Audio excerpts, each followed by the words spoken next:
Subscribe करिए हमारे channel target UP TET CTET को और बेल आइकन को दबाइए। हेलो फ्रेंड्स, मैं रेनू स्वागत करती हूँ आप सभी भावी अध्यापक एवं अध्यापिकाओं का आपके अपने channel target UP TET CTET में। दोस्तों, आज की इस वीडियो में हम पढ़ने वाले हैं बुद्धि परीक्षणों के विषय में।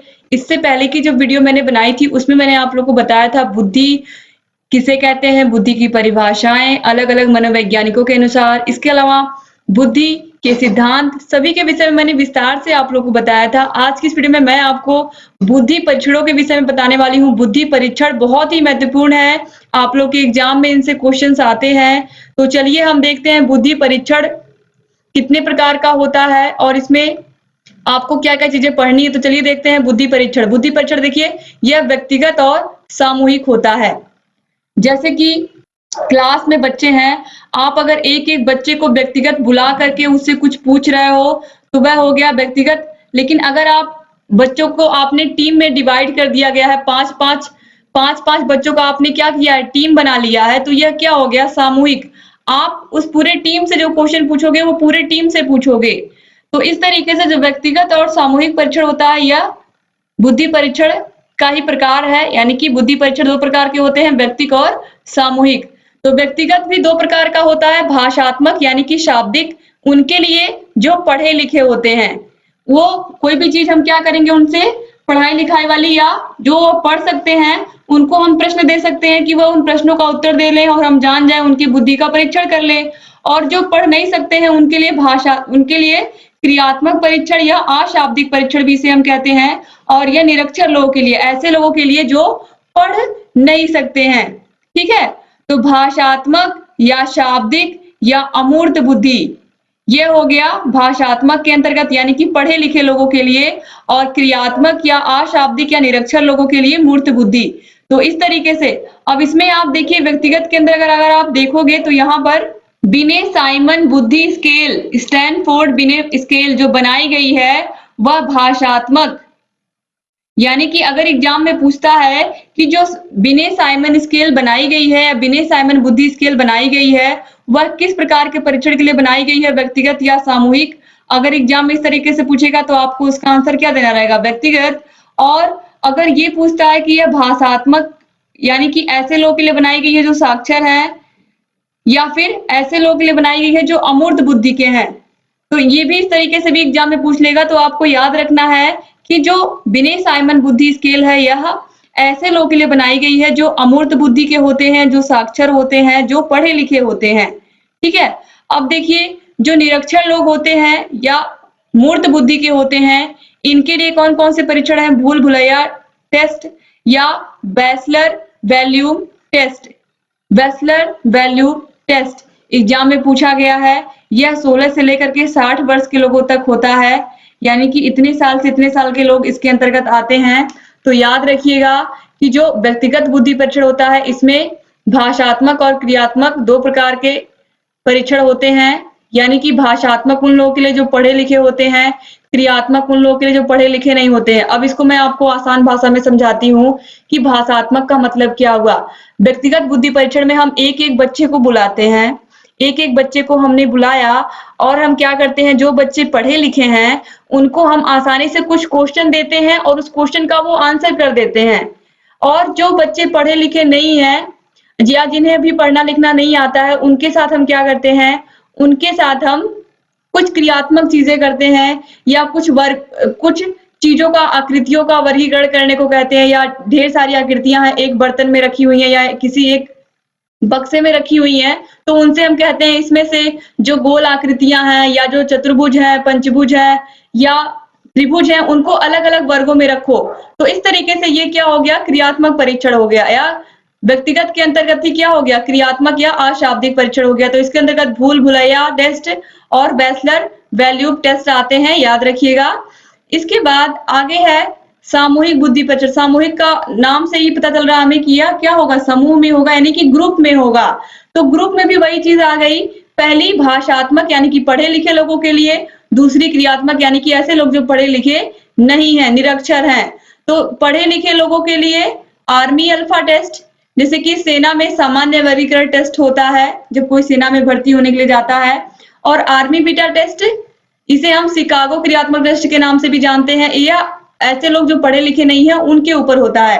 तो जो आर्मी अल्फा और आर्मी बीटा टेस्ट होते हैं या आर्मी अल्फा आर्मी बीटा परीक्षण जो होते हैं, यह सामूहिक बुद्धि परीक्षण के अंतर्गत आते हैं, यानी कि समूह में ही किए जाते हैं।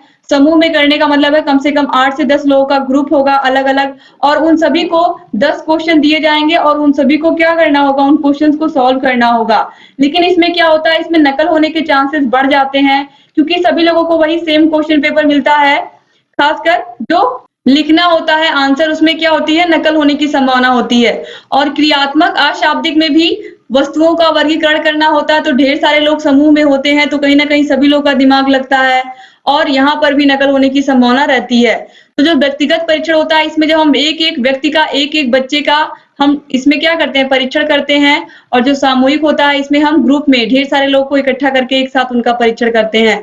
तो अब व्यक्तिगत परीक्षण जो होता है, अगर एक क्लास में आप मान लीजिए 50 स्टूडेंट हैं, तो 50 के 50 बच्चों को एक एक को बुला करके क्वेश्चंस देना, फिर उनको उनको चेक करना बहुत ही मुश्किल हो जाता है। और अगर 50 बच्चों को हमने 10-10 बच्चों का ग्रुप बना दिया 5, तो आसानी से हम उनको उनके क्वेश्चंस को भी चेक कर लेते हैं और आसानी से उनको हम देख भी लेते हैं कौन सा बच्चा किस तरीके से उसका जो बुद्धि की योग्यता है वो कितनी है। तो यहाँ पर मेरे कहने का तात्पर्य यही है कि यह यहाँ पर दोस्तों आप लोगों ने जो समझा है कि जो बुद्धि होती है वो 2 प्रकार की होती है। इसमें मुख्य रूप से आपको ये बात याद रखनी है कि जो व्यक्तिगत बुद्धि होती है और जो व्यक्तिगत बुद्धि परीक्षण होता है, जो सामूहिक बुद्धि परीक्षण होता है, इसमें इन दोनों को भी 2-2 भागों में डिवाइड किया गया है। पहला भाषात्मक और दूसरा क्रियात्मक, यानी कि भाषात्मक को शाब्दिक और क्रियात्मक को अशाब्दिक भी कहते हैं। शाब्दिक का मतलब पढ़े लिखे लोगों के लिए और अशाब्दिक का मतलब निरक्षर लोगों के लिए। तो ये आपको याद रखना है। और कौन कौन सा परीक्षण किसका एग्जाम्पल है ये तो आपको भूलना नहीं है। व्यक्तिगत बुद्धि परीक्षण के अंतर्गत बिने साइमन स्केल आ गया, भूल भुलैया टेस्ट आ गया, वेस्लर वैल्यू टेस्ट आ गया।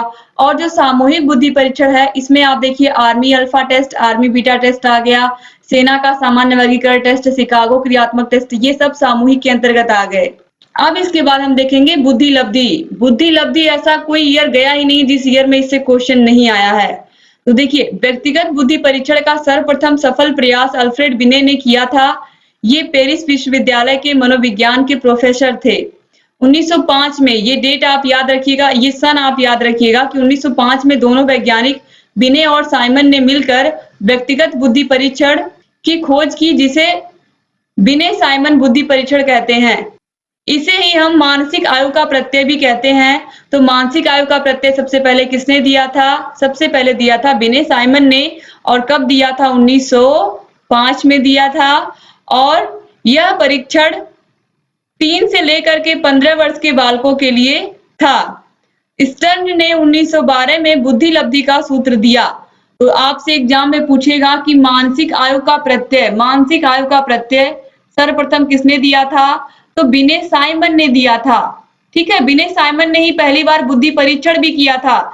लेकिन जब एग्जाम में पूछेगा कि बुद्धि लब्धि का सूत्र किसने दिया था, तो बुद्धि लब्धि का सूत्र दिया था स्टर्न ने। और ये बहुत बार एग्जाम में पूछा जा चुका है दोस्तों कि बुद्धि लब्धि का सूत्र किसने दिया था? तो बुद्धि लब्धि का सूत्र दिया था स्टर्न ने। 1916 में टर्मन द्वारा स्टैनफोर्ड बिने परीक्षण स्केल में इस सूत्र का प्रयोग सबसे पहले किया।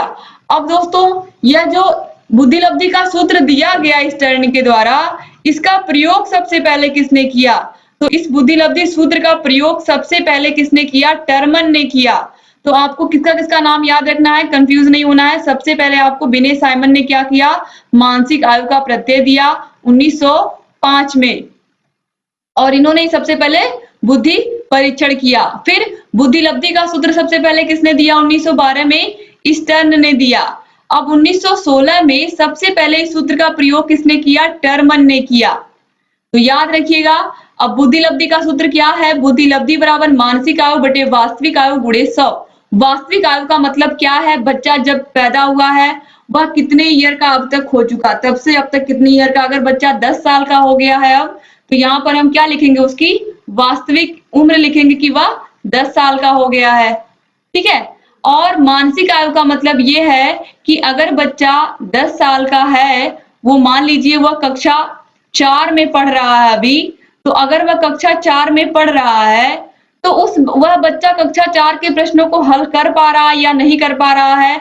अगर वह कक्षा 4 के बच्चों के प्रश्न, अगर क्लास 4 के क्वेश्चन आंसर यानी कि जो की किताबों में कक्षा 4 की गणित की किताबों के सवाल वह हल कर पा रहा है या नहीं हल कर पा रहा है। अगर वह हल कर पा रहा है तो उसकी मानसिक आयु भी वही हो जाएगी। अगर वह कक्षा 3 या 2 के सवालों को भी सही से नहीं हल कर पा रहा तो वह उसकी मानसिक जो आयु होगी वह 2 हो जाएगी।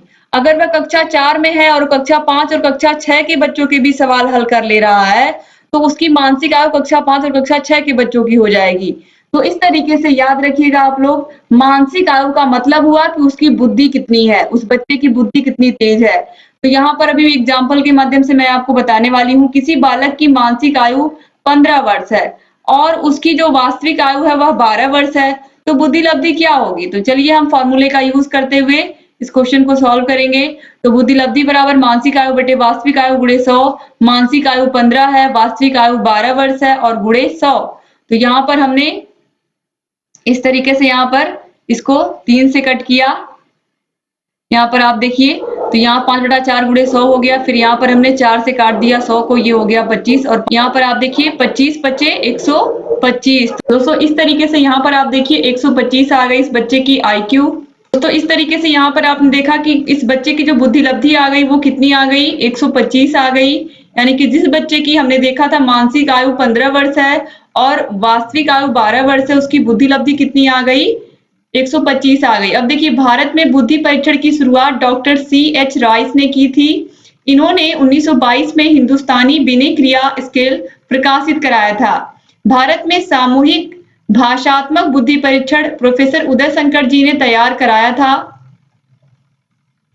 और देखिए यहाँ पर जो बुद्धि लब्धि का वर्गीकरण है, यह देखिए अमेरिका के स्टैनफोर्ड विश्वविद्यालय के प्रोफेसर टर्मन ने विनय के मापक के अनेक दोषों को दूर करके 1916 में उसे नया रूप दिया, जिसे स्टैनफोर्ड विनय स्केल के नाम से भी जाना जाता है। और इन्होंने बुद्धि लब्धि के वर्गीकरण की सारणी इस प्रकार से तैयार की। तो यह स्टैनफोर्ड विनय परीक्षण ने यहाँ पर आप देखिए इस तरीके से इस सारणी को तैयार किया। बुद्धि लब्धि सारणी यहाँ पर आप देखिए टर्मन के अनुसार कुछ इस तरीके से यहाँ पर आप देखोगे। जो सबसे महत्वपूर्ण है वो है सामान्य बुद्धि के बालक जो है, ये देखिए 60% बालक इसी के अंतर्गत आते हैं और यह 90 से 110 के बीच में होती है। ये कई बार एग्जाम में पूछा गया है। और यहाँ पर 110 से 120 के बीच में तीव्र बुद्धि, 120 से 140 के बीच में प्रखर बुद्धि, 140 से अधिक प्रतिभाशाली बच्चे होते हैं, 80 से 90 के बीच में मंद बुद्धि के बालक होते हैं, 70 से 80 के बीच में निर्बल बुद्धि और जो 70 से कम होते हैं वो मूर्ख या इडियट कहलाते हैं। तो इस तरीके से यहाँ पर आपने देखा। और यहाँ पर जो ये जो 1% बच्चे होते हैं इसके अंतर्गत यहाँ पर आप देखिए मूर्ख, मूढ़, जड़ बुद्धि, ये सब बच्चे ये 1% के अंतर्गत इसके अंतर्गत आते हैं। यानी कि ये जो मूर्ख बच्चे हैं ये अगर देखा जाए तो इनको भी तीन तरीके से डिवाइड किया गया। 70 से कम में जो 50 से 60 के अंतर्गत आएंगे उन्हें हम मूर्ख कहेंगे, जो 25 से 50 के बीच में आएंगे उन्हें हम मूढ़ कहेंगे और जो 25 से भी कम होंगे उन्हें हम जड़ बुद्धि या इडियट कहेंगे। तो इस तरीके से ये जो 70 से कम वाले बच्चे होते हैं इन्हें भी 3 भागों में वर्गीकृत किया गया है। तो ये केवल 1% बच्चे होते हैं। तो इस तरीके से यहाँ पर आपने ये देखा, ये सारणी बहुत ही इंपॉर्टेंट है क्योंकि एग्जाम में क्वेश्चंस आते हैं दोस्तों। अब इसके बाद यहाँ पर आप देखिए कुछ क्वेश्चंस हैं। विनय साइमन बुद्धि परीक्षण कब किया गया? मैंने भी आपको बताया कि कब किया गया, 1905 में किया गया है।